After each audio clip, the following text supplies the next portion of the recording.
Afrique du Sud. Un ex-commandant israélien annule sa visite par crainte d'arrestation. Un ancien haut responsable militaire israélien a renoncé à un déplacement prévu en Afrique du Sud, invoquant le risque d'être arrêté à son arrivée. L'affaire illustre la montée des tensions autour des accusations de crimes de guerre liés au conflit entre Israël et le Hamas à Gaza, et souligne le rôle croissant de la justice internationale dans le débat africain. Une visite diplomatique compromise. L'ex-commandant, dont l'identité n'a pas été officiellement révélée par les autorités israéliennes mais identifié par plusieurs médias régionaux comme un ancien responsable d'opération à Gaza, devait participer à une conférence sécuritaire organisée à Johannesburg. L'événement réunissait des experts africains et internationaux afin d'échanger sur les nouvelles menaces sécuritaires, du terrorisme aux cyberattaques.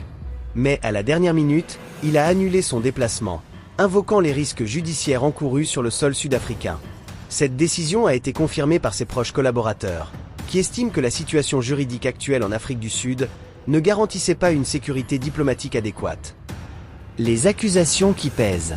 L'ancien commandant est visé par des ONG locales et internationales, qui l'accusent d'avoir supervisé ou autorisé des frappes militaires israéliennes ayant causé la mort de civils palestiniens à Gaza lors des dernières vagues d'affrontements.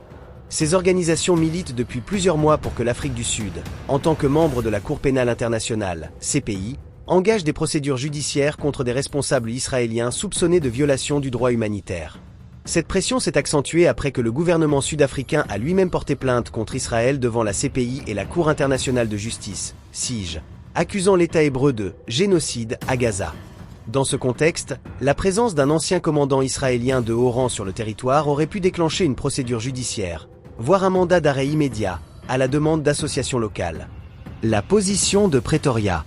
Le gouvernement sud-africain, depuis plusieurs années, adopte une ligne très critique à l'égard d'Israël.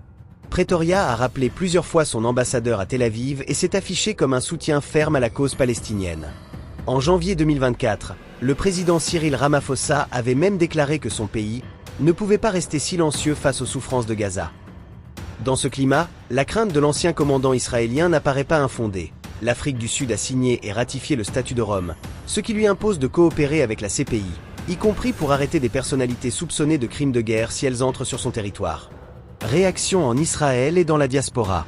À Tel Aviv, cette annulation a provoqué une vague de réactions. Les milieux militaires dénoncent une instrumentalisation politique de la justice et estiment que les officiers israéliens risquent désormais d'être pris pour cible partout dans le monde.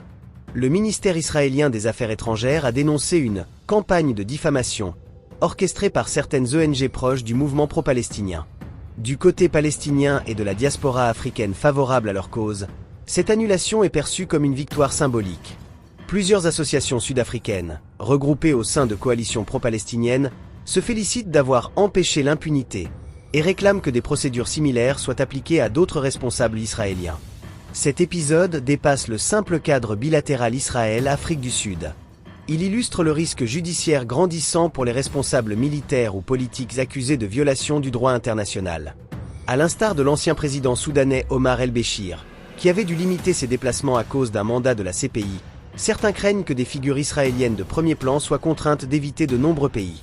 De plus, cela pourrait encourager d'autres États africains, où la solidarité envers la Palestine reste forte, à adopter des positions similaires.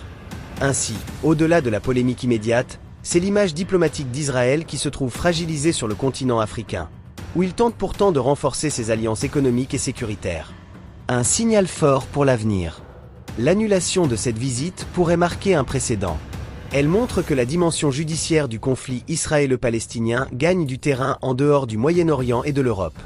Pour l'Afrique du Sud, c'est aussi un moyen d'affirmer son rôle de porte-voix du Sud global et de défenseur du droit international. En attendant, l'ancien commandant israélien, resté à Tel Aviv, devient malgré lui un symbole des nouvelles limites imposées à la mobilité internationale de certains responsables militaires. Et ce ne pourrait être que le début d'une série de cas similaires, à mesure que la guerre de Gaza continue de peser sur la diplomatie mondiale.